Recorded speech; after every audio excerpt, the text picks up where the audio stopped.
Ini tadi jam 10 baru saja Presiden Republik Indonesia yang didampingi oleh Menko Polhukam dan saya dan Mensesnek menerima 7 orang anggota TP3 yang dipimpin oleh kedatangannya dipimpin oleh Pak Amin Rais, tapi pimpinan TP3-nya itu sendiri adalah Abdullah Hamahua.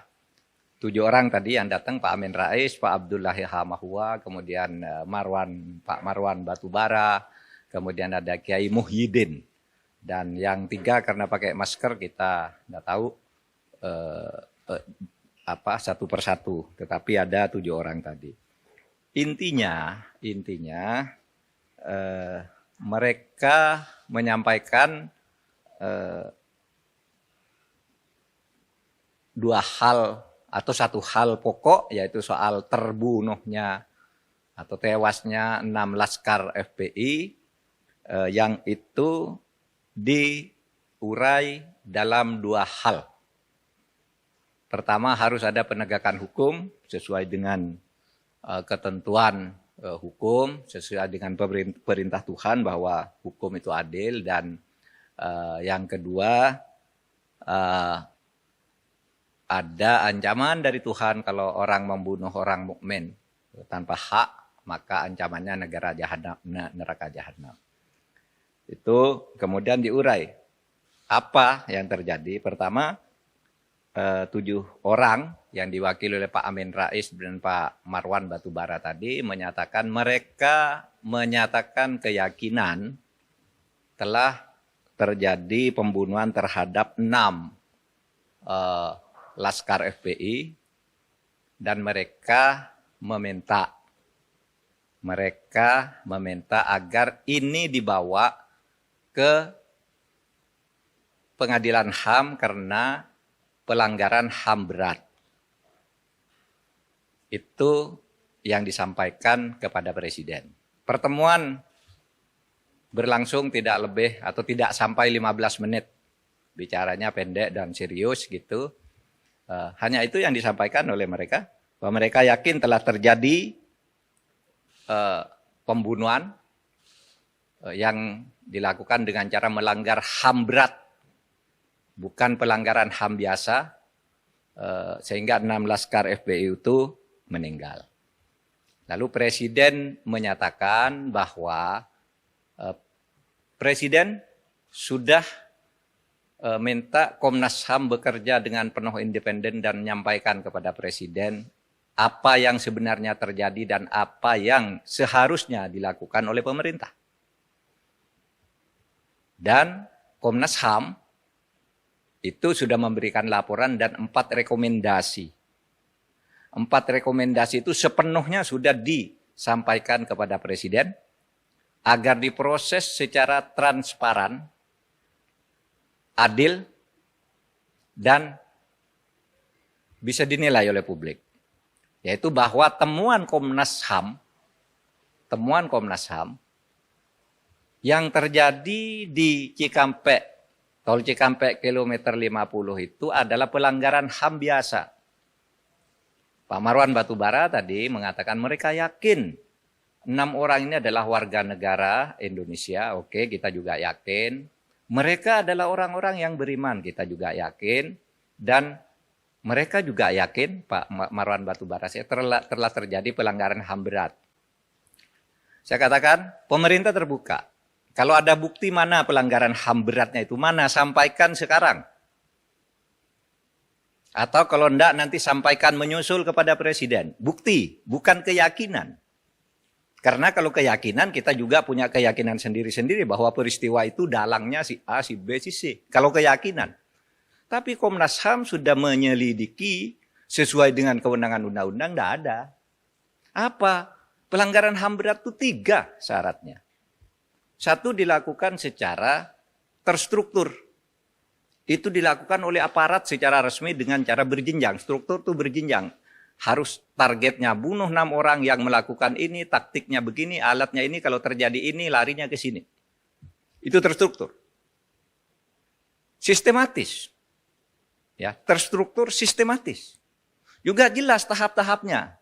perintah pengerjaan itu pelanggaran HAM berat, masif, menimbulkan korban yang meluas. Kalau ada bukti itu,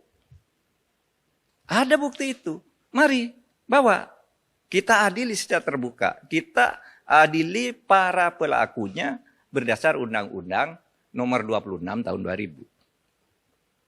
Nah, saya sampaikan begitu tadi, silahkan kami menunggu. Terbuka. Dan saya katakan, TP3 bukannya juga sudah diterima oleh Komnas HAM, diminta mana buktinya? Secuil saja. Bahwa ada terstruktur sistematis dan masifnya.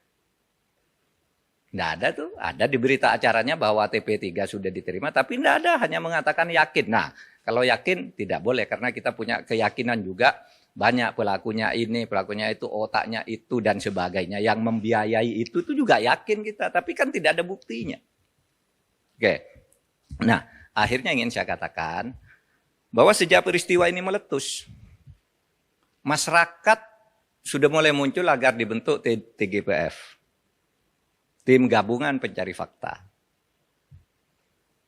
Ada yang minta pemerintah membentuk, ada yang tidak percaya pemerintah. Jangan pemerintah, nanti itu bohong itu hasilnya.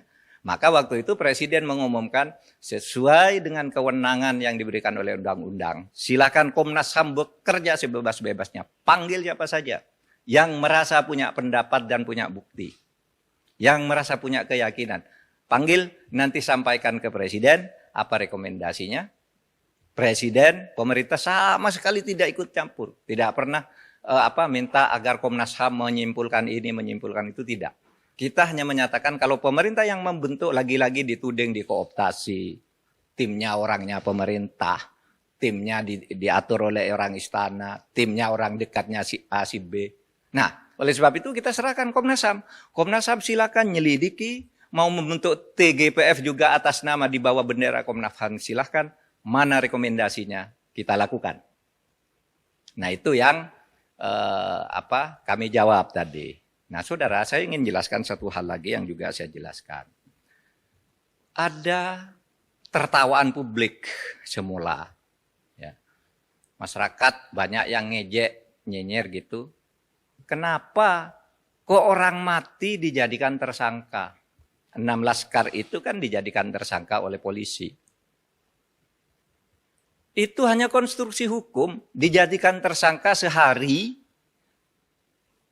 kemudian sesudah itu dinyatakan gugur perkaranya. Karena apa? Karena konstruksi hukum yang dibangun oleh Komnas HAM itu ada orang yang terdiri atau yang bernama Laskar FP itu kemudian itu memancing aparat untuk melakukan tindak kekerasan dan membawa senjata. Ada bukti senjatanya, ada proyektilnya. Bahkan di laporan Komnas HAM itu ada juga nomor telepon orang yang memberi komando. Siapa? Gitu. Nah, oleh karena sekarang 6 orang terbunuh ini yang kemudian menjadi tersangka, dicari pembunuhnya, maka dikonstruksi dulu. Dia tersangka karena dia memancing aparat untuk melakukan tindak kekerasan dengan membawa senjata. Nah, sesudah itu baru siapa yang membunuh 6 orang ini, yang memancing ini. Nah, baru ketemu 3 orang polisi. Yang ditemukan oleh Komnas HAM itu 3 orang. Nah, sesudah ini ditemukan konstruksi hukumnya, baru 6 orang itu diumumkan oleh polisi, perkaranya gugur. Dalam bahasa yang sering umum disebut SP3, tapi tidak usah SP3. Itu cukup dikatakan perkaranya gugur sesuai dengan ketentuan undang-undang, bahwa tersangka yang sudah meninggal, perkaranya gugur. Cukup, selesai perkaranya gugur. Lalu siapa yang membunuh 6 orang ini? Kita buka di pengadilan. Nah, kita minta ke TP3 atau siapapun yang punya bukti-bukti lain.